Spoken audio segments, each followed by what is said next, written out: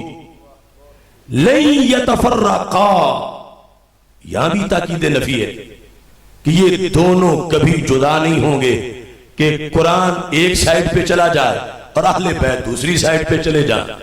سرکار فرماتے ہیں میرا خاندان ہے، میرا قرآن ہے اور میرا دیا ہوا فرمان ہے. ان دونوں نے اکٹھے رہنا ہے، ان میں تفریق نہیں ہوگی، ان میں دھڑے بندی نہیں ہوگی. جب ان میں نہیں ہوگی تو پھر ان کے ماننے والوں میں بھی نہیں ہوگی. کہ یہاں ایسا نہیں چل سکے گا کہ کوئی کہے ہم اہل بیت اطہار رضی اللہ تعالیٰ عنہ سے تو تعلق رکھ لیتے ہیں لیکن قرآن سے توڑ لیتے ہیں. کوئی نہیں، ایک طرف جو رکھ لیا ہے. آل کہے گی اگر قرآن کے باغی ہو تو ہمارے بھی باغی ہو، ہمارے ساتھ تمہارا تعلق کوئی نہیں. اور کوئی کہے کہ قرآن سے رکھ لیتے ہیں اور آل کو معاذاللہ چھوڑ دیتے ہیں تو قرآن کہے گا اگر رسول پاک صلی اللہ علیہ وسلم کی آل کو چھوڑ کے میرے ساتھ آؤ گے تو میں قبول نہیں کروں گا. لن یتفرقا، ساری صدیوں میں یہ دونوں اکٹھے ہی رہیں گے. کب تک؟ حتی یردا علی الحوض. سرکار فرماتے ہیں یہاں تک کہ یہ دونوں اپنے ماننے والوں کی قیادت کرتے کرتے حوض کوثر پہ میرے ساتھ آ کے ملاقات کریں گے. یہ امت کو سیکورٹی دی گئی رسول اکرم صلی اللہ علیہ وسلم کی طرف دو چیزوں کی، اور وہ دونوں لازم و ملزوم ہیں، ان میں تفریق نہیں، وہ اکٹھی ہیں. اور یہ ہر فرمان میں جہاں کوئی عظمت ہے، فضیلت ہے، انعام ہے، ساتھ اس کی شرطیں بھی ہیں. یہ بہت بڑا انعام ہے کہ صدی کوئی ہو، زمانہ کوئی ہو، علاقہ کوئی ہو، تمہیں کوئی گمراہ نہیں کر سکے گا بشرطے کہ تم ان دونوں سے تمسک رکھو گے. ما ان تمسکتم بہما، ان دونوں سے تمہارا رابطہ قائم ہوگا دستوری طور پر تو پھر تم کامیاب ہوگے. تو اب اس سے سمجھنا یہ کتنا آسان ہے کہ دونوں سے بیک وقت رابطہ ہو تو سچا ہوتا ہے، اور دونوں سے بیک وقت رابطہ ہمیشہ رہے ساری صدیوں میں، تو اسی مسلک کو اہل سنت و جماعت کہا جاتا ہے.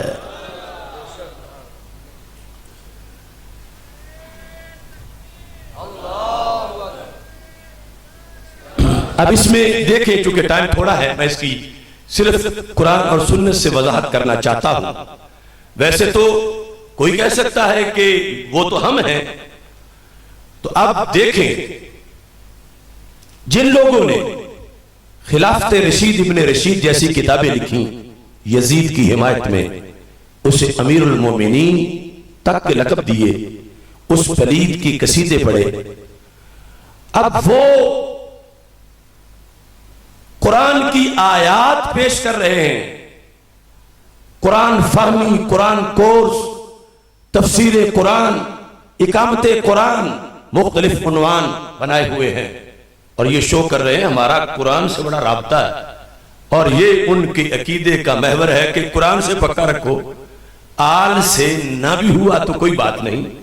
تو سرکار کی حدیث نے یہ بتایا جس کا آل سے نہیں ہوگا اس کا قرآن سے بھی نہیں ہوگا. اور ایسے ہی دوسری طرف ہے اتنی موٹی کتاب اس کا عربی میں ہے جس کا نام ہے فصل الخطاب فی تحریف کلام رب الارباب معاذ اللہ. اب تم میں سے جو سب سے زیادہ، سب سے تھوڑی جس کی معلومات ہوں، تھوڑا سا پڑھا ہوا، اس کو اتنا پتہ ضرور ہے کہ قرآن کے ایک حرف کا بھی انکار کریں تو بندہ کافر ہو جاتا ہے. تو ایک وہ فرقہ ہے وہ کہتے ہیں آل سے رابطہ رکھیں گے، مضبوط رکھیں گے ان کے بقول، لیکن قرآن تو وہ کہتے ہیں ہے ہی بدلا ہوا. اتنی موٹی کتاب میں عربی میں انہوں نے اپنی طرف سے آیات بتائی ہوئی ہیں کہ یہ آیت بھی تھی، یہ بھی تھی، یہ بھی نکال دی گئی، یہ بھی نکال دی گئی، فلاں آیت کو یوں بدلا گیا، تحریف کی گئی. فصل الخطاب فی تحریف کلام رب الارباب، یعنی وہ قرآن سے یوں باغی ہوئے کہ قرآن پر عمل کرنا یا قرآن کا حکم ماننا تو درکنار، وہ تو قرآن کو پورا ماننا بھی ان کے لیے مشکل ہے۔ وہ اس کو قرآن مانتے ہی نہیں کہ اس میں تعریف ہے، اور صرف یہ کوئی عام کسی ان پڑھ ذاکر کی بات نہیں، یہ ان کے بڑے بڑے علماء نے کچھ کتابوں میں باب قائم کیے اپنی اصول کی کتابوں میں، اور پھر مستقل اس پر کتاب وہ بھی میرے پاس موجود ہے، ایران سے چھپی ہے، فصل الخطاب۔ اب سارا قرآن بدلا ہوا مانتے ہیں۔ تو ان کو یہ جو دعویٰ کرتے ہیں کہ ہمارا آل سے پیار ہے، تو آل کہتی ہے کہ اس قرآن کا تو ہم نے ایک حرف بھی نہیں بدلنے دیا اور پورا کنبہ پیش کر دیا ہے، تم ہمارے اچھے محب ہو کے اس پورے قرآن کو تم بدلا ہوا کہتے۔ اب اس جہان میں عام بندہ اگر سوچے گا کہ رابطہ دونوں سے ہو، اور رابطہ ہر وقت ہو، اور رابطہ اللہ کے ہاں قبول ہو، تو وہ جس کا بنتا ہے اس مسلک کو اہل سنت و جماعت کہا جاتا ہے۔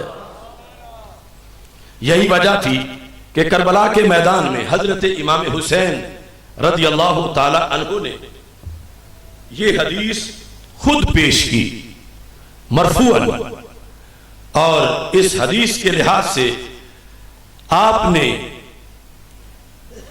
پورے مجمع کو متوجہ کیا۔ یہ ابن الاسیر، امام ابن الاسیر کی الکامل، اس کی تیسری جلد ہے، صفحہ نمبر 419 ہے۔ حضرت امام حسین رضی اللہ تعالی عنہ کی زبان سے نکلی ہوئی تقریر میں آج کے اس کی لنگر میں پیش کر رہا ہوں۔ وہ خود فرمائے تو ہمارے لیے وہ کتنی برکت والی۔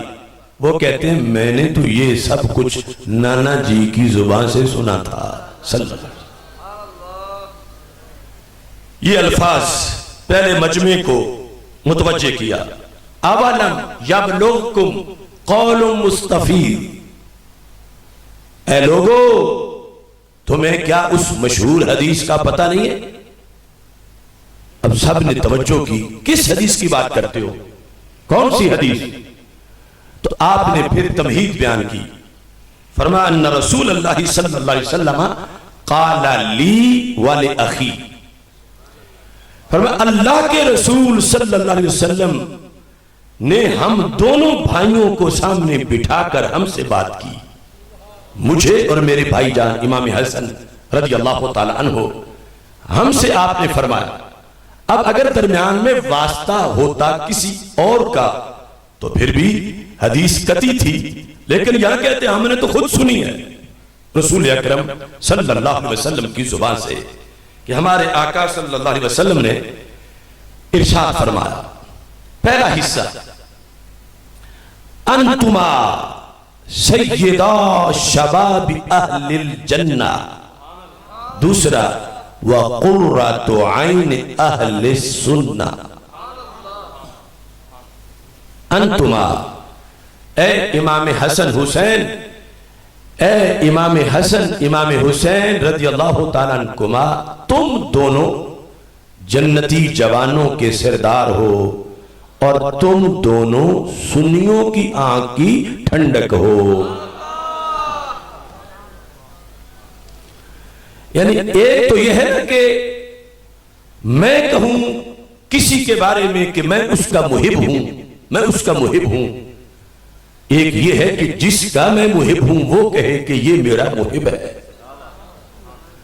دعویٰ تو کوئی بھی کر سکتا، تو اس جہان میں حب اہل بیت رضی اللہ تعالیٰ عنہم کے دعوے دار تو کئی ہیں، لیکن جنہیں دربار رسالت سے حب اہل بیت کا سرٹیفکیٹ ملا ہے یا سند ملی ہے، وہ مسلک اہل سنت و جماعت کہلاتا ہے۔ انتما سیدہ شباب اہل الجنہ وقرۃ عین اہل السنہ، سرکار کا فرمان اور کربلا کا میدان، اور حضرت امام حسین رضی اللہ تعالی عنہ کا خطاب مرفوعاً حدیث پیش کرتے ہوئے آپ نے یہ واضح کر دیا قیامت تک کے لیے وہ یزید پلید کو ملیا میٹ کرنا، اس سے ٹکرا کر قیامت تک کے لیے حسینیت کا درس واضح کرنا وہ احسان علیحدہ ہے، لیکن اس موقع پر یہ حدیث بیان کر کے امت تک یہ پہنچانا یہ بھی کوئی معمولی احسان نہیں ہے۔ آج فرقوں کی جنگ میں لوگ 1 صدی 1.5 صدی پہلے اپنی تاریخ پیش کرتے ہیں، اپنی کتابوں میں لکھتے ہیں کہ ہم نے انگریز سے اپنا یہ نام رجسٹرڈ کروایا تھا، اس کو بطور فخر بتاتے ہیں۔ اور اہل سنت تم نے کبھی سوچا کہ ہمارا نام یہ 2-4 صدی پہلے کا نہیں ہے؟ اگر ہمیں اہل سنت کا ٹائٹل اعلی حضرت امام احمد رضا بریلوی رحمت اللہ علیہ نے دیا ہوتا تو پھر بھی ہم خوشی سے بیان کرتے، اگر حضرت مجدد الفیسانی رحمت اللہ علیہ نے دیا ہوتا پھر بھی ہم اس کو بڑے وقار سے بیان کرتے، اگر یہ ٹائٹل حضرت خواجہ غریب نواز رحمت اللہ علیہ نے دیا ہوتا تو ہماری بڑی اس کی وجہ سے ویلیو بنتی، اگر داتا گنج بخش اجمیری نے دیا ہوتا تو بہت ہم وقار سمجھتے، لیکن یہ ٹائٹل تو نبیوں کے سلطان نے ہمیں دیا ہے۔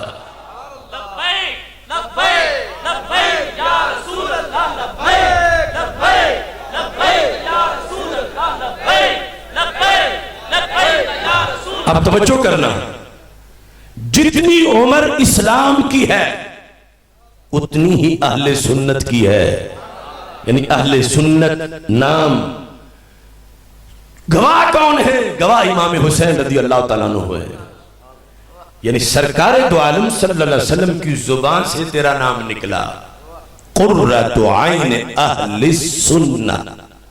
قرہ کہتے ہیں ٹھنڈک کو، عین کہتے ہیں آنکھ کو، اہل سنت کہتے ہیں سنی کو، کہ حسن و حسین تمہاری محبت سنیوں کی آنکھوں کی ٹھنڈک ہے۔ یہ کنفرمیشن نبی اکرم نور مجسم شفیع معظم صلی اللہ علیہ وسلم کی طرف سے کی گئی، تو ایک طرف تو نام کی تاریخ کا پتہ چلا کہ کب سے اہل سنت کا ٹائٹل شروع ہوا ہے، اور اس کی افادیت اور جواز پس منظر بھی پتہ چلا کہ ایک ہے ہمارا تعارف اہل اسلام، دوسرا ہے اہل سنت، اور دونوں ہی عہد نبوت سے ہیں۔ جب یہود و نصارہ ہندو و سکھوں کی بات ہو اس کے مقابلے میں ہماری پہچان اہل اسلام ہے، اور جب اسلام کی چھتری کے نیچے گھسے ہوئے وہ فرقے جو غیر ناجیاں ہیں ان کے مقابلے میں پہچان کی ضرورت ہو تو سرکار کی زبان سے ہمارا ٹائٹل اہل سنت ہے۔ اور یہاں پر واضح کر دیا گیا کہ سنی کا مطلب کیا؟ سنی کا مطلب مکتوبات شریف میں حضرت مجدد الفیسانی رحمت اللہ علیہ نے بیان کیا، اور وہ اس حدیث کی روشنی میں جو حضرت امام حسین رضی اللہ تعالیٰ عنہ کا فرمان ہے، اور وہ پہلی حدیث ثقلین والی، اس سے مجدد صاحب کہتے ہیں سنی کا معنی ہوتا ہے محب اہل بیت۔ سنی کا معنی محب اہل بیت، اور اس طرح نہیں کہ کہیں کہ سنی بھی محب اہل بیت ہوتا ہے، فرماتے ہیں سنی ہی محب اہل بیت ہوتا ہے۔ سنی کا معنی ہے محب اہل بیت، کیوں؟ کہ میرے آقا صلی اللہ علیہ وسلم نے جب فرمایا قرۃ عین اہل سنت، تو پھر سنی ہونے کا جہاں ٹائٹل دیا وہاں اس کی شرطیں بھی کچھ بتا دی، جو اس حدیث میں ایک شرط یہ ہے کہ سنی کون ہے، چونکہ سرکار صلی اللہ علیہ وسلم قیامت تک کے حالات کو دیکھ رہے تھے کہ آپ کو پتا تھا کہ زمانہ آئے گا حق کی پہچان کے لیے اہل سنت کا ٹائٹل ضروری ہو جائے گا، پھر زمانہ آئے گا کہ یہ ستھری چادر اس کو چھیننے والے پیدا ہو جائیں گے کہ ان پہ داغ اتنے ہوں گے کہ چھپتے تب ہے کہ چادر بڑی سفید ہو اور ستھری ہو، اور وہ اپنے آپ کو اہل سنت والجماعت کہلانا شروع کر دیں گے۔ تو سرکار صلی اللہ علیہ وسلم نے یہ فیصلہ بھی فرما دیا کہ ہر کوئی سنی نہیں ہوتا۔ There are documents of اہل سنت۔ اہل سنت کی کچھ شرطیں ہیں، ان میں سے اس حدیث میں بتایا کہ جس کا سینہ حسنین کریمین کی محبت سے یوں بھرا ہو کہ اگر چیرا جائے تو دل کے آدھے حصے پہ حسن لکھا ہو، آدھے پہ حسین لکھا ہو، اس کو سنی کہا جاتا ہے۔ اور جس کا دل حب اہل بیت سے خالی ہو اور کھنڈر ہو اور ویران ہو، اس بغض والے سینے کو کبھی بھی سنی نہیں کہا جا سکتا، کیونکہ سنی کا مطلب ہی ہے محب اہل بیت، اہل بیت اطہار رضی اللہ تعالی عنہم سے پیار ہو جو شریعت نے حکم دیا ہے۔ طبیعت یا مزاج شریعت نے جو حکم دیا ہے اصل وہ ہے، اس کے زیر سایہ طبیعت بھی ہے، مزاج بھی ہے، سب کچھ ہے۔ اور اللہ کا فضل ہے یہ ساری شرطیں اہل سنت و جماعت پوری کرتے ہیں۔ یہ محرم الحرام گزر رہا ہے، آپ کو اہل سنت یا اہل جنت کی پہچان میں زیادہ مشکل پیش نہیں آئے گی۔ وہ دوسرے دونوں دھڑے ان کے جلسے اور پروگرام آپ ان کو دیکھ لیں، کہیں محبت اہل بیت کے نام پر دین سے بغاوت اور قرآن سے تصادم ہے۔ دیگر نبیوں کی توہین تو درکنار، خود رسول پاک صلی اللہ علیہ وسلم کی توہین کرتے ہیں، وہ تو کہتے ہیں اب ہم شان اہل بیت بیان کر رہے ہیں۔ یعنی اگر ان کی 1000 مجلس تم اکٹھی کرو تو شاید 2-4 ایسی ہوں کہ جس میں انہوں نے غیر شرعی اور غیر قرآنی طریقے سے حب اہل بیت کو بیان نہ کیا ہو، جو ٹکراؤ ہے دین اسلام کے ساتھ۔ اور دوسری طرف خوارج کو دیکھ لو، وہ سارے یہ مہینہ کیا پورا سال ہی وہ اسی پہ لگے رہیں گے کہ جس طرح عام خاندان ہوتے ہیں ایسے ہی اہل بیت بھی ایک خاندان ہے، اور 2 شہزادوں کی جنگ معاذ اللہ، اس طرح کے الفاظ، اور یہ کہ ان سے تعلق کا فائدہ کیا ہو سکتا ہے، قُلْ لَا أَمْلِكُ لِنَفْسِي نَفْعًا وَلَا ضَرًّا، اور اسی طرح اس کے مضمون کو پھیر کے اور پھر اسی طرح کی احادیث ان کا مفہوم بگاڑ کے وہ یعنی لوگوں کے ذہنوں میں یہ بھرتے رہیں گے کہ جیسے اور کسی خاندان کی محبت لازم نہیں کی گئی تو آل کی محبت بھی لازم نہیں ہے معاذ اللہ، اور اس کا کوئی فائدہ نہیں۔ تو یہ 2 طرف دین سے بغاوت ہے، اور اس پر ہزاروں دلائل ہیں۔ اہل سنت ثقلین کے ساتھ اپنا رابطہ پکا رکھتے ہیں، اور اس سلسلہ میں حدیث شریف میں ایک آپ کے سامنے پیش کر رہا ہوں۔ امام سخاوی نے اس کو اقرباء الرسول و ذوی الشرف کی محبت کے عنوان سے کتاب میں پیش کیا۔ اصل طبرانی نے موجم اوسط کے اندر اس حدیث کو ذکر کیا۔ ہمارے آقا صلی اللہ علیہ وسلم کے خاندان کے نفوس قدسیہ میں سے نہیں بلکہ ان کے خادموں میں سے ایک خادم کا ذکر ہے، سیدہ حضرت بریرہ رضی اللہ تعالی عنہا۔ حضرت بریرہ علماء جانتے ہیں بخاری شریف میں بار بار ان کا تذکرہ ہے کہ وہ لونڈی تھی، تو سیدہ عائشہ صدیقہ رضی اللہ تعالی عنہا نے انہیں خرید کے آزاد کیا تھا، اور ان کو خادمہ اہل بیت کہا جاتا تھا، اہل بیت اطہار رضی اللہ تعالی عنہم کی خادمہ، اور وہ اس میں اپنا اعزاز سمجھتی تھی۔ پردے کے لحاظ سے حرہ اور خادمہ میں کچھ فرق ہے عامہ، یعنی آج تو ویسے خادمہ وہ جو لونڈی ہو باندی اس کے لحاظ سے، آج تو سب حرہ ہیں، خواہ کوئی کسی کی خادمہ ہو یا ویسے ہو۔ وہ گزر رہی تھی حضرت جابر بن عبداللہ رضی اللہ تعالیٰ عنہ کہتے ہیں کہ ان کے سر سے تھوڑا سا کپڑا اترا تو ایک شخص نے انہیں تبلیغ کی. تبلیغ پر کوئی اعتراض نہیں، ان کی توجہ مبذول کرائی، لیکن اگلے جملے پر بڑا اعتراض. اور اگلا جملہ وہ خوارج کے پورے سال کے لیے تقریر کا حصہ ہے. تو اس شخص نے یہ کہا یا بریرہ غتی شعیفاتک، یہ اپنے سر کے بال جو ہیں ان کو ڈھانپ کے رکھو. کیوں؟ کہتا فإن محمدًا صلی اللہ علیہ وسلم لن یغنی عنک من اللہ شیئا.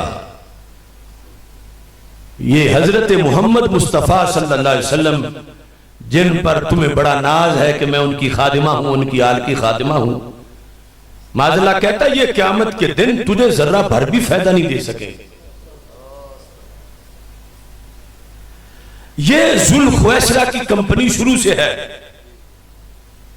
کہ جنہیں پتہ ہی نہیں کہ تبلیغ کرنی کیسے ہوتی ہے اور کرنی کس کو ہوتی ہے. تو اتنا کہہ دے غتی شعیفاتک، وہ کہتا ان محمدً صلی اللہ علیہ وسلم لن یغنی عنک من اللہ شیئا. نکرہ تحت النفی ہے شیئا کہ قیامت کے دن تو سمجھتی ہے تجھے 50% ان کا فائدہ ہو جائے گا، 25% ہو جائے گا، تجھے 1% بھی معاذ اللہ ان کا فائدہ نہیں ہوگا کہ ان کی تو خادمہ ہے، نسبت ہے تیری. چونکہ یہ جو باب ہے لونڈیوں اور غلاموں کا، اس میں یہ جو ولا ہوتی ہے جس نے کسی خادم کو غلام کو آزاد کیا ہو تو یہ نسب کی طرح شمار ہوتی ہے. جیسے نسب والا کسی خاندان کی طرف منسوب ہوتا ہے کہ یہ فلاں کا بھانجا ہے، بھتیجا ہے، ایسے ہی آزاد کردہ غلام بھی وراثت میں بھی اس کا نمبر آتا ہے اور اس خاندان کی طرف منسوب ہوتا ہے. تو اس نے کہا کہ تجھے یہ ہے کہ میں چونکہ ان کی خادمہ ہوں اور میرا شمار ان کے خاندان میں سے بالآخر ہوگا تو مجھے یہ بچا لیں گے، تو یہ ہرگز تجھے نہیں بچا سکتے معاذ اللہ. موجم اوس میں حدیث نمبر 5088 ہے یہ حدیث. یہ خبر حضرت جابر کو ہضم نہ ہو سکی یہ بات. آپ رسول اکرم صلی اللہ علیہ وسلم کے پاس چلے گئے اور جا کے یہ بتایا. پہلے حصے کا ذکر نہیں کیا، نہ ہی وہ مقصد تھا. اگلا حصہ کہ حضرت بریرہ رضی اللہ تعالی عنہ کو فلاں بندے نے، ظاہر ہے کہ جو پردے کی تبلیغ کر رہا تھا تو کلمہ گو تو تھا لیکن نسل ذوالخویسرہ کی تھی. وہ بخاری شریف میں ہے نا کہ جب ہمارے آقا علیہ السلام مال غنیمت تقسیم کر رہے تھے تو ایک بڑا جس کو تقوی کا حیضہ ہوا تھا کہتا اعدل یا محمد صلی اللہ علیہ وسلم، آپ رب کے نبی آپ عدل کریں. دوسری حدیث میں کہتا اتق اللہ، آپ پرہیزگار بن جائیں. تو حضرت عمر رضی اللہ تعالیٰ عنہ تلوار پکڑی، محبوب میں اس کا سر اتاروں؟ یہ کون ہوتا ہے آپ کو تبلیغ کرنے والا؟ یعنی یہ کوئی اس کو کمی نظر آئی ہے آپ میں؟ تو ہمارے آقا علیہ السلام نے حضرت عمر رضی اللہ تعالیٰ عنہ کے فیصلے کی اس لحاظ سے تائید کی کہ اس نے توہین کی ہے، لیکن فرمایا میں اس کو قتل نہیں کرنے دوں گا. یخرج من ضد ھذا الرجل، اس کی نسل سے ایک قوم آئے گی، یقرؤون القرآن، قرآن پڑھیں گے، ولا یجاوز حناجرہم، مگر ان کے حلق سے نیچے نہیں جائے گا. گرنتھ نہیں پڑھیں گے، تورات زبور انجیل نہیں پڑھیں گے، قرآن پڑھیں گے. اس کی نسل سے آئیں گے، انداز ان کی تبلیغ کا یہ ہوگا، اس کی نسل سے آئیں گے. یحقر احدکم صلاتہ ما صلاتہم وصیامہ ما صیامہم وعملہ ما عملہم. یہ بھی بخاری شریف میں ہے کہ صحابہ تم سمجھو گے کہ جتنی نمازیں یہ لوگ پڑھتے ہیں ہم تو اتنی پڑھتے ہی نہیں، اور جتنے یہ روزے رکھتے ہیں. یعنی اب صحابہ فرائض کے علاوہ نوافل بھی پڑھتے ہیں تو پتہ چلا کہ وہ ایسی قوم ہوگی کہ اتنا ڈنڈورا پیٹیں گے اپنے تقوی کا، اور اس حد تک کہ یہ تو بڑے ہی اللہ والے ہیں.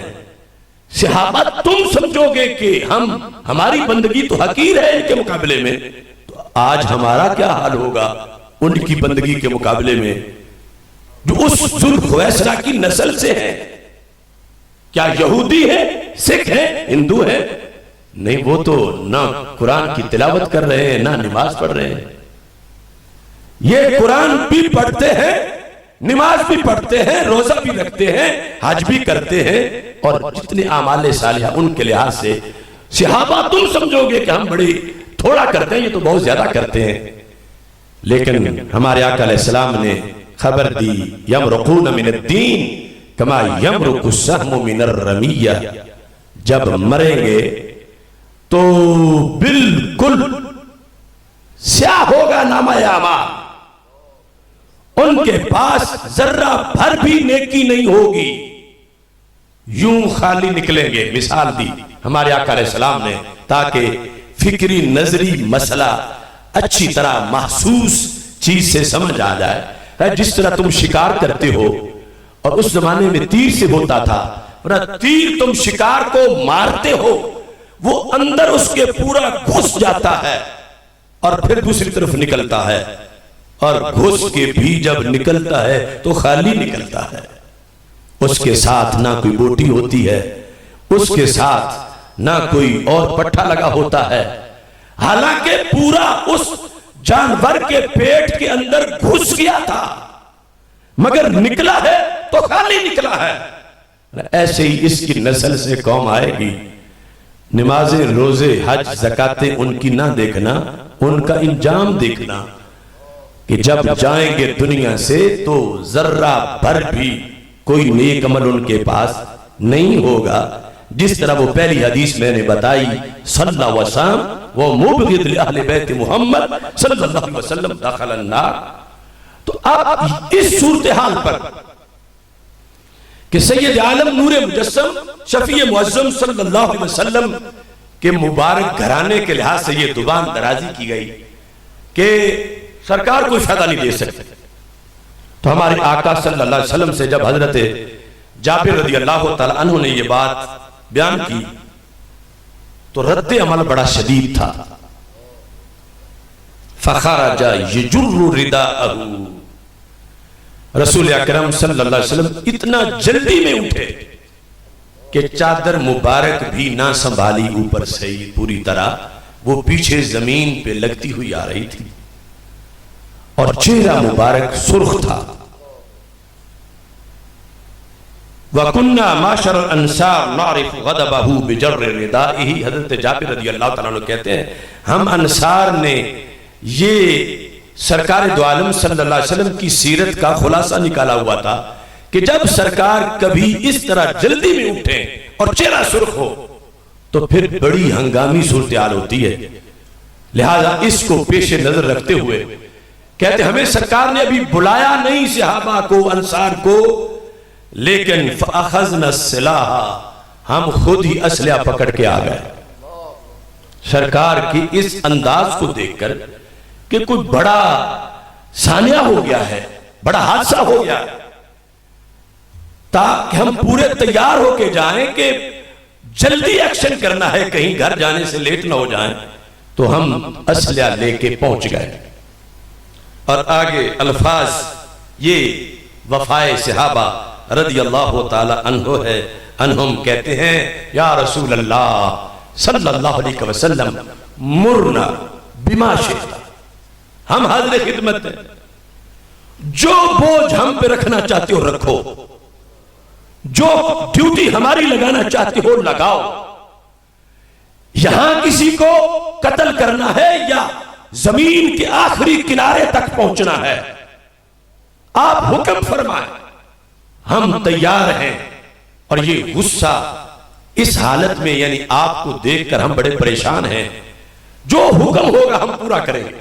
اور آگے یہ صرف انہی کا خاصہ ہے، اور آج ان کے ماننے والوں کا ذہن میں ان کے یہ آیا جو حضرت جابر کے علاوہ تھے۔ حضرت جابر تو جانتے تھے کہ شاید کہیں ہم میں سے کسی کی ماں نے کوئی ایسا لفظ نہ بولا ہو کہ سرکار اس سے بیزار ہوئے، کسی کی بیوی نے کوئی ایسی بات نہ کی ہو، کسی کے باپ نے کوئی ایسا جملہ نہ بولا ہو، یا کسی کے بیٹے نے کوئی ایسی بات نہ کی ہو تو کہتے ہیں یا رسول اللہ صلی اللہ علیہ وسلم والذی بعثک بالحق نبیا لو امرتنا بامہاتنا وآبائنا واولادنا لمضینا لقولک فیہم. یا رسول اللہ صلی اللہ علیہ وسلم ہم سارے تیار کھڑے ہیں، آپ نام لیں کہ ہم میں سے کس کی امی نے کوئی نازیبہ بات آپ کے بارے میں کی ہے.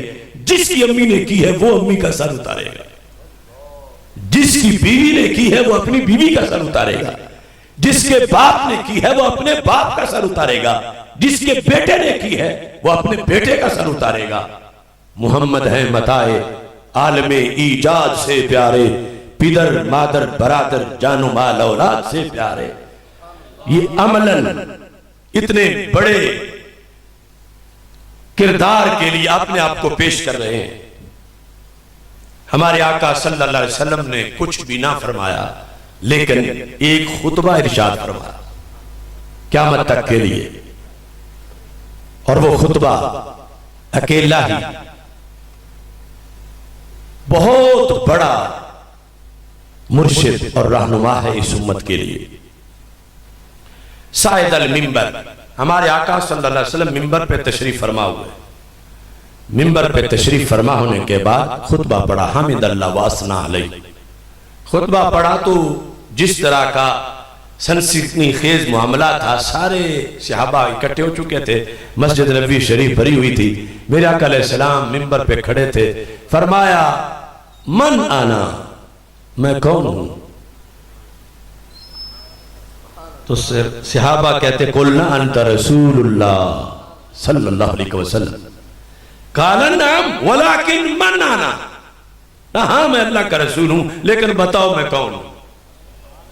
یعنی یہ عجیب انداز تھا، اور پہلے یہی تعارف چلتا تھا، اور یہی تعارف جنت کی ٹکٹ ہے کہ آپ اللہ کے رسول صلی اللہ علیہ وسلم ہیں. اور سرکار دو عالم صلی اللہ علیہ وسلم نے یعنی یہاں جو حساس مسئلہ ہے اس کی طرف بھی توجہ کی. عام بندہ کہہ سکتا نہیں نہیں میں نے یہ نہیں پوچھ رہا، یہ نہیں، سرکار نے نہیں بولا، اگرچہ مراد دوسرا تھا. فرمایا نعم، ہاں میں اللہ کا رسول ہوں ولیکن من آنا، لیکن یہ بتاؤ میں کون ہوں. یعنی جو جواب تم نے دیا وہ صحیح ہے، لیکن اس وقت میں کچھ اور پوچھنا چاہتا ہوں، اور وہ سوچو میں کیا پوچھ رہا ہوں. تو صحابہ کرام رضی اللہ تعالی عنہم، ایک حدیث میں ہے خود بولے، دوسری میں سرکار نے خود بتایا، فرمایا انا محمد بن عبداللہ ابن عبد المطلب. آج میں نے یہ بتانا ہے چونکہ میرے خاندان کی خادمہ کو یہ تانا دیا گیا ہے کہ قیامت کے دن تجھے یہ نسبت کام نہیں دے گی، تو اس موضوع پر خطاب کے لیے میں تجھ کو یہ بتانا چاہتا ہوں کہ مجھے محمد الرسول اللہ صلی اللہ علیہ وسلم کہنے سے میری شان بیان ہوتی ہے، ایسے ہی محمد بن عبداللہ کہنے سے بھی میری شان بیان ہوتی ہے. یعنی خاندانی پس منظر میرا عام لوگوں جیسا نہیں، میرے خاندانی پس منظر کے بیان سے بھی لوگوں کے گناہ جھڑتے ہیں جو ان کا تذکرہ کرتے ہیں، اور اس لحاظ سے بھی میں عظیم ہوں. یہی وجہ تھی کہ جنگ حنین میں جب حوازن قبیلے کے تیر بڑے سخت تھے تو میرے آقا علیہ السلام خود سواری کو آگے بڑھا کے کہتے انا النبی لا کذب انا ابن عبد المطلب، میں نبی ہوں، میں جھوٹا نہیں ہوں، میں کوئی عام بندہ ہوں، میں تو عبد المطلب کا بیٹا ہوں. تو جن پہ سرکار فخر کرے میں عبد المطلب کا بیٹا ہوں، تو اس بنیاد پر آج بطور فخر میرے آقا صلی اللہ علیہ وسلم نے فرمایا کہ یہ جہت بھی سامنے رکھو، اور اس پر پھر پورا خطاب کیا. اس کا آخری حصہ اس وقت میں بیان کر رہا ہوں. آپ نے ارشاد فرمایا ما بال اقوام یزعمون ان قرابتی لا تنفع. ان لوگوں کا کیا حال ہے جو یہ گمان کرتے ہیں کہ میری نسبت کا کوئی فائدہ نہیں ہوگا. یہ جملے جب ہمارے آقا علیہ السلام بولتے تھے تو صحابہ کے رونگٹے کھڑے ہو جاتے تھے، حالانکہ کہا تو کسی اور نے ہوتا تھا.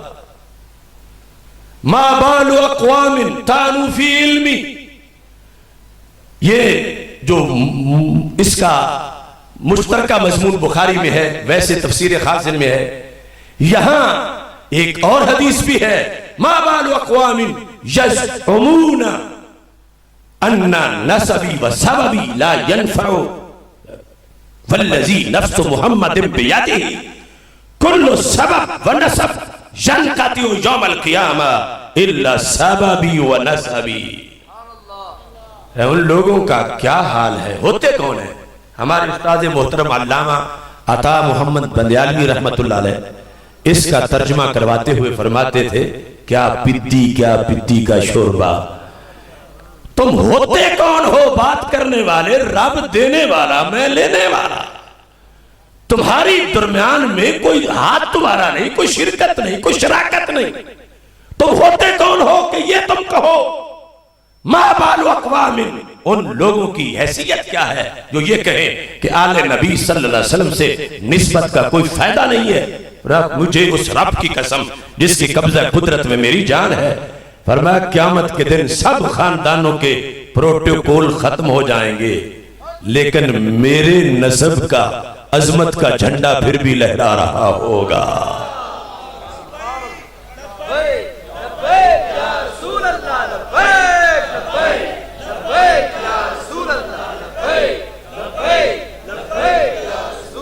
اب دیکھو سرکار کتنے لجپال ہیں، دو لفظ بولے، نسب اور سبب.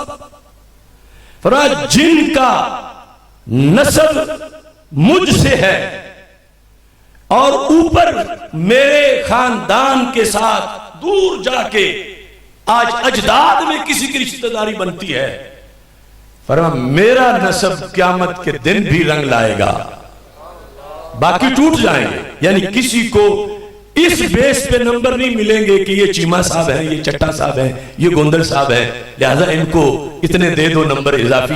اس حیثیت کے کسی کو نہیں ملیں گے، مگر میرے نسب بھی نمبر ملیں گے. الا نسبی، باقی کوئی نہیں. اور پھر فرمایا نسب کے ساتھ میں تو سبب کی بات بھی کر رہا ہوں کہ جن کا نسب مجھ سے ہے ان کو بھی فائدہ ہوگا، اور جن کا سبب میں ہوں ان کا سبب بھی نہیں ٹوٹے گا. کل سبب و نسب، باقی سب نسب ٹوٹ جائیں گے، یعنی ان کا لحاظ نہیں رکھا جائے گا، سبب ٹوٹ جائیں گے. یہ نہیں ہوگا کہ یہ صدر کا ساتھی ہے یا وزیر اعظم کا یا فلاں کا، یہ نہیں دیکھا جائے گا.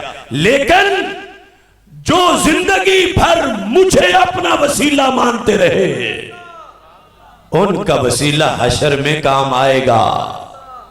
اب یہاں ہمارے آقا صلی اللہ علیہ وسلم نے یہ الفاظ ارشاد فرمائے، ما بال اقوام یزعمون ان الرحمی لا تنفع. ان لوگوں کا کیا حال ہے کہ جنہیں یہ گمان ہے کہ میری طرف منسوب رحم کا فائدہ نہیں ہوگا. یہ بات بڑی لمبی ہے. لم ازل انقل من اسلاب الطیبین الى ارحام الطیبات، میں پاک رحموں سے پاک پشتوں کی طرف منتقل ہوتا آیا ہوں. یعنی آگے جو سیدہ طیبہ طاہرہ حضرت فاطمہ الزہرا رضی اللہ تعالی عنہا کی اولاد ہے، یہ تو عظمت سب کو نظر آ رہی ہے. یہ پیچھے بھی جو میرا خاندان ہے آدم علیہ السلام تک، ان کے ساتھ جو رشتہ داریاں ہیں فائدہ اس کا بھی ہوگا. وہ کہتے ہیں لا تنفع، سرکار کہتے ہیں بلا تنفع، بلا تنفع. ان کا کیا حال ہے جو کہتے ہیں کہ میری نسبت فائدہ نہیں دے گی؟ بلا، کیوں نہیں، تنفع، فائدہ دے گی. حالانکہ صرف بلا سے ہی جو جھٹکا تھا وہ کافی تھا، لیکن دوبارہ پھر فعل وہ بولا بلا، کیوں نہیں. تم کہتے ہو فائدہ نہیں ہوگا، کیوں نہیں فائدہ ہوگا. کتنا ہوگا؟ حتی تبلغ حا و حکم. یہ منحوس لوگ اس گلی میں میرا فائدہ نہیں مان رہے، اتنا قریب کہتے ہیں ان محمد صلی اللہ علیہ وسلم لم یغنی عنک من اللہ شیئا، یہ یہاں فائدے پر طنز کر رہے ہیں، کہتے ہیں میرا فائدہ تو ہا اور حکم تک جائے گا۔ ہا اور حکم، ہا اور حکم یہ ہیں یمن کے قبیلے، اور ان کے اوپر جا کے اجداد رسول علیہ السلام سے رشتہ داری ہے۔ فرمایا میں تو وہ ہوں جن کی اوپر جا کے میرے سلسلہ نسب سے جا کے شاخ ملتی ہے، وہ یمن کے ہا اور حکم قبیلے، خدا کی قسم میرا تو انہیں بھی فائدہ پہنچے گا۔ اب اس کے بعد کا خطبہ مزید عجیب ہے، فرمایا انی لاشفع، خدا کی قسم میں ضرور سفارش کروں گا، فاشفع، صرف کروں گا ہی نہیں میری قبول بھی کی جائے گی۔ انی لاشفع فاشفع، میں سفارش کروں گا، یعنی فائدہ دینے کے لیے میرا فائدہ ہوگا، کیونکہ میری سفارش رب رد نہیں کرے گا، میرا فائدہ ہوگا، میں اشفع فاشفع۔ اور اس کے بعد فرمایا حتی ان من اشفع له لیشفع فیشفع، یہ ہے مزید کمال۔ فرمایا یہاں تک میرا فائدہ چلے گا کہ ایک تو ہے نا میری امت کے کنفرم کوٹے، مثال کے طور پر بدری صحابہ کا کوٹا ہے، مثال کے طور پر حضرت عثمان غنی رضی اللہ تعالیٰ عنہ کا 70,000 کا کوٹا ہے کہ سفارش کر کے جن پر جہنم واجب ہو چکی ہو لیکن ہو مومن انہیں جنت میں لے جائیں۔ اہل بیت اطہار کا کوٹا ہے، حافظ کا کوٹا ہے، حاجی کا کوٹا ہے، اور یہاں تک سکھ نا تمام بچہ جس کے پورے اعضاء بھی نہیں بنے تھے کہ روح نکل گئی، زندہ پیدا ہی نہیں ہوا تھا، اعضاء سارے بنے نہیں تھے، لیکن وہ نافع، وہ پائپ جس کے ذریعے شکم مادر میں اسے غذا ملتی تھی، میرے آقا علیہ السلام فرماتے ہیں میری امت کا تو وہ بھی اپنے نافع کے ساتھ اپنے ابے امی کو باندھ کے جنت میں لے جائے گا۔ اس سب کچھ کے ہوتے ہوئے پھر فرمایا جو میدان معاشر میں جن کو تھے مومن لیکن بدعملی کی وجہ سے جہنمی قرار دے دیا گیا تھا، میں سفارش کروں گا، سفارش قبول ہوگی، سفارش جب قبول ہوگی تو یہی لوگ جو کبھی مجرموں کی لسٹ میں تھے، میرا رب میرے کہنے پر اتنا پیار کرے گا ان سے، یہاں تک کہ لوگ انہیں کہیں گے کہ ہماری تمہارے تک رسائی ہے، پہلے تم ہمارے ساتھی تھے، اب تمہیں جنتی بنا دیا گیا تو ہماری بھی سفارش کرو۔ سرکار فرماتے ہیں جسے جن کو لاکھوں کو میں سفارش کر کے چھڑاؤں گا، پھر وہ بھی سفارش کریں گے اور رب ان کی بھی قبول فرمائے گا۔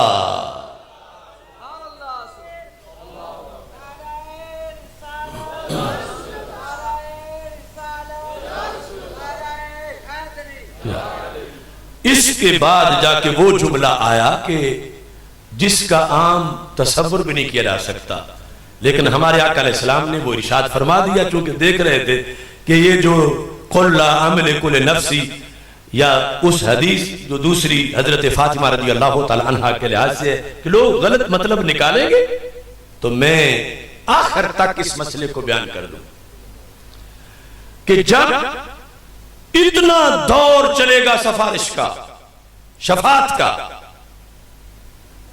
تو کافر جو ہیں ان کو بھی امید لگنے لگے گی کہ اتنے لوگ جن کو پہلے جہنمی بنایا گیا تھا وہ تو ہمارے دیکھتے دیکھتے جنتی بن گئے، وہ بھی جہاں ہمارے آقا علیہ السلام تشریف فرما ہوں گے ارد گرد لوگ کھڑے ہوں گے، لا یتطاولوا کے الفاظ ہے، اس طرح آگے جھانک کے دیکھیں گے کہ محمد عربی کی نظر ہم پہ بھی کہیں پڑ جائے، اور آگے کیا ہوگا حتی ان ابلیس لا یتطاولوا طمعا فی الشفاعت، یہاں تک کہ ابلیس کو بھی امید ہونے لگے گی، وہ بھی آگے منہ کرے گا کہ شاید مجھ پہ بھی نظر پڑے تو میرا بھی بیڑا پار ہو جائے۔ سرکار فرماتے ہیں میری شفاعت کے خلاف بک بک کرنے والے سوچے تو صحیح، ان کا بڑا تو شیطان بھی امید بنا لے گا، اگرچہ میں سفارش نہیں کروں گا، کیونکہ کافر مشرک کی سفارش نہیں تو شیطان جو انہیں کافر و مشرک بنانے والا ہے اس کی کیسے ہو، لیکن فرمایا میرا وہ فائدہ ہے کہ رب شیطان کو بھی چکائے گا کہ میں بھی نبی کا فائدہ مانگتا ہوں، یعنی اس کو بھی امید بنے گی۔ تو فرمایا سوچنا چاہیے کلمہ میرا پڑھے اور تیرا کھائیں تیرے غلاموں سے الجھے، ہے منکر عجب کھانے غرانے والے۔ اب اس میں ایک بڑی اہم بات ہے، وہ ویسے جنرل مسئلہ شفاعت کے لحاظ سے ہے۔ کچھ لوگ جب شفاعت کی بات ہوتی ہے تو اس کو یہ دنیا کی سفارش پر قیاس کرتے ہیں، اور اس پر کہ یہ دیکھو دنیا میں کوئی مجرم ہو اس کی سفارش کر دی جائے گی، کوئی اچھا کام ہے، مجرم کو سزا ملنی چاہیے۔ دیکھو دنیا میں اگر دفتر کے اندر ایک بندہ آتا ہی نہیں اور افسر کا ساتھی اس ملازم کا دوست ہے اور وہ اسے کہتا ہے کہ میرا یار ہے نہیں آتا، تم حاضری لگا دیا کرو اور تم اس کی تنخواہ دے دیا کرو، میں اس کی سفارش کرتا ہوں، تو دفتر کیسے چلے گا؟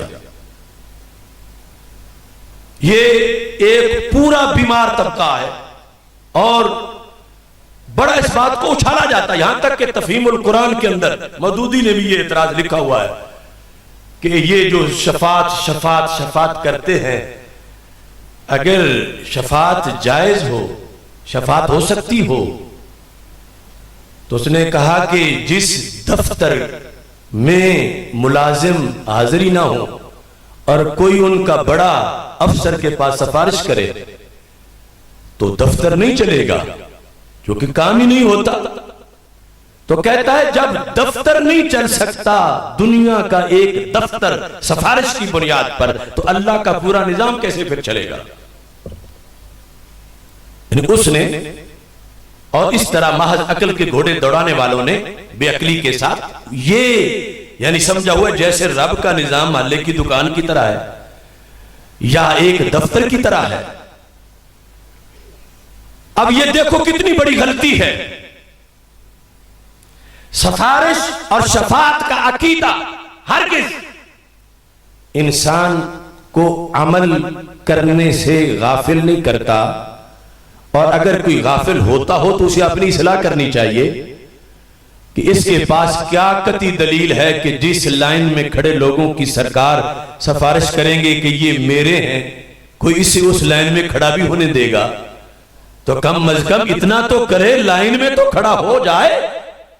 سفارش شفاعت برحق ہے، لیکن اس کے لحاظ سے کہ ہمارا نام بھی اس لسٹ میں آ جائے، یہ تگو دو جو ہم کرتے ہیں یہ تو اس کے لیے بھی لازم ہے۔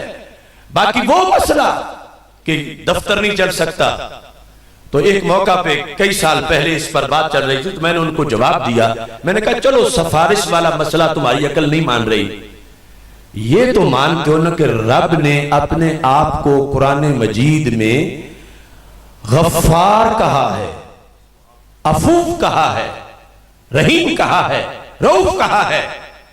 تو اگر ایک بندہ مومن ہے لیکن اس نے نمازیں نہیں پڑھی، رب اگر اسے بخشنا چاہے تو کون روک سکتا ہے؟ اللہ وہ ہے لا یسأل عما یفعل، وہ جو کرے کوئی پوچھ ہی نہیں سکتا۔ تو وہ اگر کسی شرابی کو سزا نہ دینا چاہے اور اسے بخش دے تو کون روک سکتا ہے؟ نے کہا ہاں اللہ تعالیٰ بخشنے والا ہے، یہ اس کی شان ہے۔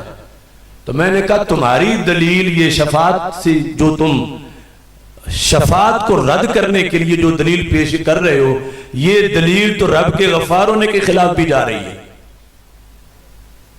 توجہ سے سننا کہ دنیا کا دفتر کا افسر جس نے اپنے کسی دوست کی وجہ سے ان نکھٹو ملازمین کو تنخواہیں دیں جنہوں نے کام نہ کیا، تو اس پر اعتراض کیا گیا کہ دفتر نہیں چلے گا.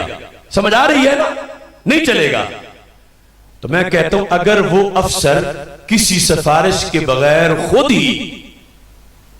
ہی وہ کام کرتا رہے تو دفتر تو پھر بھی نہیں چلے گا، لیکن رب کا نظام چلتا رہے گا. یعنی جس دلیل سے تم شفاعت کا رستہ روکنا چاہتے ہو اس دلیل سے تو رب کا غفار ہونا بھی معاذ اللہ رد ہو رہا ہے کہ وہ بخشنا چاہے بخشتا جائے. تو اس طرح تو دنیا میں جو جتنے مجرموں کو بخشتا جائے ایسے ہی تو نظام نہیں چلے گا. مجرموں کو کچھ سزا دو پھر جو ہے وہ نظام چلے گا. لیکن اللہ کا معاملہ اور ہے، وہ بخش دے پھر بھی نظام چلتا ہے، وہ تطہیر کے لیے جہنم بھیج دے کچھ وقت پھر بھی نظام چلتا ہے. تو اہل بیت اطہار رضی اللہ تعالی عنہم سے پیار اور محبت یہ پہلے پیپر کی تیاری کے لیے ضروری ہے. اور جیسے یہ ضروری ہے ایسے ہی اسی حدیث میں صحابہ کرام رضی اللہ تعالی عنہم کی محبت کے بارے میں بھی ہمارے آقا علیہ السلام نے حکم فرمایا. مستدرک للحاکم میں ٹائم تھوڑا ہے، فرمایا ان اللہ اختارنی واختار علی اصحابہ، رب نے اپنے لیے مجھے چنا اور رب نے میرے لیے میرے یار چنے. یعنی یہ بتا کے فرمایا ہے احتیاط کرنا، نہ میری آل کے خلاف منہ کھولنا نہ میرے اصحاب کے خلاف منہ کھولنا. کیوں؟ فرمایا میں نے چنے ہوتے تو پھر بھی تمہارے لیے جائز نہیں تھا کہ نبی پسند کریں اور امتی ناپسند کرے. نہ یہ میں نے چنے نہیں، چنے میرے رب نے ہیں. اللہ کا چناؤ اگر اس کے خلاف کوئی بولتا ہے، مثلا کسی صحابی پہ تنقید کرتے ہوئے، تو مطلب کیا بنتا ہے معاذ اللہ کہ رب کو پتہ ہی نہیں تھا کہ اس بندے نے کرنا کیا ہے اور رب نے چن لیا. تو اس سے اللہ کو معاذ اللہ جہالت کا تانا دیا جاتا ہے کہ رب کا انتخاب ناکام ہو گیا، اسے مستقبل کا پتہ ہی نہیں تھا، انہیں چنتا رہا جنہوں نے وفا نہیں کرنی تھی. تو یہ کوئی چھوٹی سی گالی نہیں، بہت بڑا جرم ہے. اس واسطے ہمارے آقا صلی اللہ علیہ وسلم نے اس مضمون کی حدیث کے بعد ذکر کیا، فرمایا فمن سبہم، جس نے ان میں سے کسی کو گالی دی، فعلیہ لعنت اللہ، اس پر اللہ کی لعنت ہے، والملائکہ فرشتوں کی ہے، والناس اجمعین سارے لوگوں کی ہے، لا یقبل منہ یوم القیامت صرف ولا عدل. جس نے صحابہ میں سے کسی پر تنقید کی، قیامت کے دن میدان معاشر میں جب وہ لوگوں کے بورڈ لگے ہوں گے کہ یہ زید کی نیکیاں ہیں، عمر کی ہیں، خالد کی ہیں، وہ اپنے بورڈ کے پاس دیکھے گا میری نمازیں، روزے، حج، زکوٰۃ کہاں ہے؟ کچھ بھی نہیں ہوگا. اللہ فرمائے گا جو ابو بکر صدیق کو گالی دے اسے نماز کا ثواب نہیں ملتا، جو عائشہ صدیقہ کے خلاف تنقید کرے اس کے روزے نہیں ہوتے. لا یقبل منہ یوم القیامہ صرف ولا عدل، نہ فرض قبول ہوتا ہے نہ نفل قبول ہوتا ہے.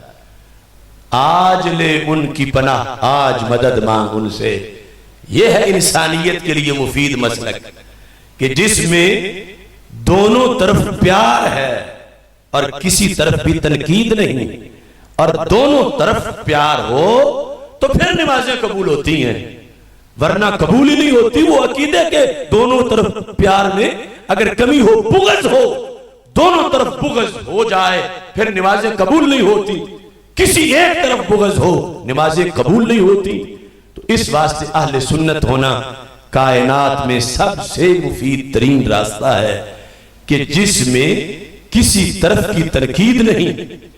تو اللہ جتنا ہم تھوڑا بہت کر سکتے ہیں امید ہے کہ قبول فرمائے گا، چونکہ یہ وہ عقیدہ ہے کہ جس میں یہ صراط مستقیم کی ساری شرائط جو ہیں وہ موجود ہیں. اس وقت حسینیت کا مشن اللہ کے فضل سے کشمیری مجاہدین ادا کر رہے ہیں، اور اتنے دنوں کا جو لاک ڈاؤن ہے اس نئی دنیا میں اس کی کوئی مثال نہیں ملتی. کہ جو وہ برداشت کر رہے ہیں اور انہیں سزا صرف مسلمانوں نے کی دی جا رہی ہے. اگر کوئی اور قوم ہوتی تو امریکہ پہنچ کے وہاں پر اس نظام کو حشر نشر کر دیتا اس کا کہ میں مظلوموں کی مدد کے لیے آیا. پوچھتا ہی نہیں, فوج اس کی آ جاتی, ہوائی حملے ہو جاتے.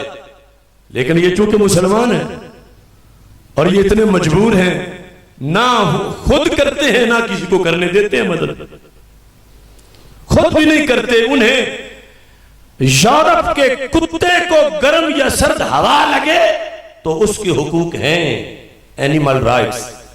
مگر کشمیر کی بچیاں, کشمیر کے بچے بھوکے پیاسے جنہیں ٹکڑے ٹکڑے کیا جا رہا ہے, اس پر کوئی حقوق والے ہیومن رائٹس کی تنظیمیں سب چپ ہیں اور مسلم امہ خاموش ہے, عرب ممالک خاموش ہیں.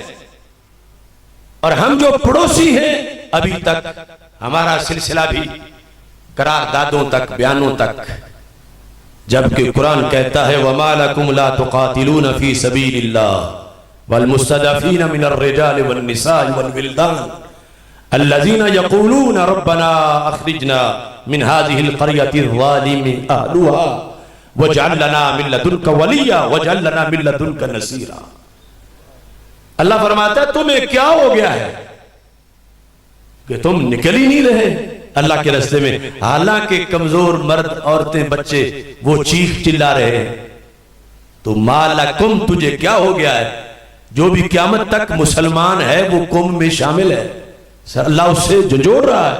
اور جب بھی ایسے حالات بنتے ہیں تو پوچھا جا رہا ہے, اور یہ قیامت کے دن بھی ہم سے پوچھا جائے گا کہ ایسا ہوتا رہا, تم کہلاتے تھے روئے زمین پر اس وقت مسلمان, اور انہیں مسلمانی کی سزا دی جا رہی تھی, اور وہ مجھے کہتے تھے وَجَعَل لَّنَا مِن لَّدُنكَ وَلِيًّا, رب کوئی ہمارے لیے ولی بھیج, کوئی نصیر بھیج, کوئی مددگار بھیج.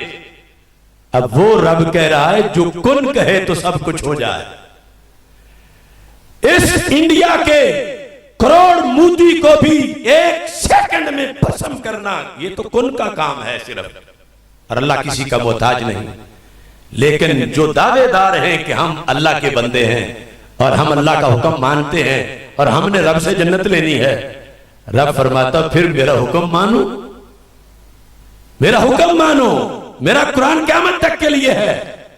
تو اس بنیاد پر ہمارا مطالبہ ہے حکومت پاکستان سے کہ صرف سفارتی اخلاقی مدد قرارداد یہ 71 سال کا سفر پورا ہو چکا ہے. اب جہاد فرض ہے بالیقین, اور اس کا فتویٰ بھی ہم نے تحریراً صادر کیا ہے, اور یہ 27 تک آخری بہانہ ہے. جنرل اسمبلی کے اجلاس میں جو گھوڑے دوڑانے ہیں وہ دوڑا لیں, اس کے بعد یہ ہماری فوج جو جہاد فی سبیل اللہ کے شعار کے تحت ہے, اس کے انتظار میں مائیں بیٹھی ہیں سری نگر میں, اور روزانہ کسی محمد بن قاسم کا رستہ دیکھتی ہیں, اور ان کا رخ اسلام آباد کی طرف ہوتا ہے. اور ہمیں امید ہے کہ انشاءاللہ پاک فوج کی شکل میں کوئی محمود غزنوی سری نگر پہنچے گا, اور ہم اپنی طرف سے اس سٹیج کی طرف سے اہل سنت کی طرف سے فوج کو بھرپور تعاون کا یقین دلاتے ہیں کہ ہم صرف سری نگر تک نہیں, ہم لال قلعے تک بھی ساتھ جائیں گے انشاءاللہ. تو اس مشن کے لیے چونکہ یہ ہماری اپنی عاقبت کی لیے آخرت کے جواب کے لیے ضروری ہے, اور ساتھ ان کی مدد بھی ضروری ہے. اللہ تعالیٰ کشمیر کو فتح عطا فرمائے. وآخر دعوایا ان الحمدللہ رب العالمین.